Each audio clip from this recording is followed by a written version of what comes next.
Salah satu yang membuatkan sebuah keluarga bahagia dan tenang, mencari penyelesaian kepada segala permasalahan, ialah keluarga yang sentiasa menghidupkan zikir dalam rumah tangga dia. Jangan tinggal zikir. Zikir ni dia bagi tenang hati. Nabi kan orang paling banyak zikir. Sebab tu Nabi tenang dalam semua keadaan. Kita hari ni kalut, orang kata kat kita, kita nak kita jadi goyangan. Biar api lah. Dia pun tak kenal kita. Kita pun tak kenal dia. Tuk mata sudah lah. Banyakkan zikir. Maksud zikir kat sini bukan nak dia la ilaha illallah, la ilaha illallah. Yang tu tahlil. Yang maksud saya zikir ni, apa dia?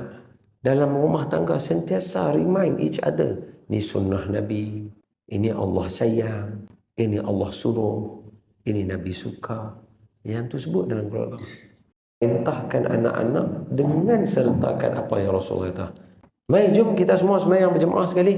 Ini Allah suruh ni. Nabi suka kalau kita semayang macam ni. Abang tu.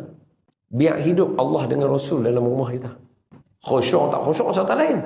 Duk baca surah yang sama saya tiap-tiap malam tak apa. Abah ya, qul Allah tiap malam. Mampu happy lah. Masa malu. Dah yang tu je kita hafal. Baca je lah. Yang penting ayat tadi. Semua kita semayang sama-sama. Allah suka, Nabi suka kalau kita semayang jemaah. Habis. Sebut Allah Rasul. Allah Rasul. Mana ayah dengan ibu buat ni bukan pasal apa? Pasal Allah dengan Rasul. Jom, mari duduk makan sama-sama ni. Duduk, jangan duduk semak je. Mari duduk. Baca doa. Allah akan suka kita makan sama-sama ramai-ramai. Ayah, bagi. Semua tu sunnah Nabi. Semua tu sunnah. Sebut. Lama-lama baru naik upgrade sikit. Zikir hari ni hari apa? Jumaat. Apa nak baca? Selawat. Esok hari apa? Sabtu. Apa nak baca? Zikir apa? Subhanallah. Apa? Baru zikir. Lepas tu bawa ayah malam-malam lah.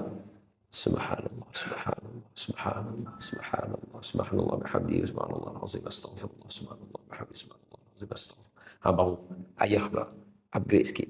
Mak pula upgrade sikit. Baru jadi.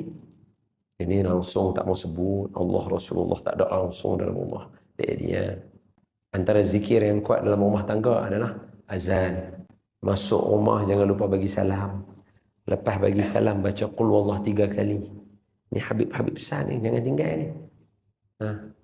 Masuk rumah, Assalamualaikum. Dia tak boleh bagi salam macam dia kena ada keluar suara. Yalah malam dia tidur. Tak apalah tu sah jerit. Bukan jerit lain. Ni tinggi suara sikit, ada suara. Assalamualaikum. Macam tu. Sebab apa?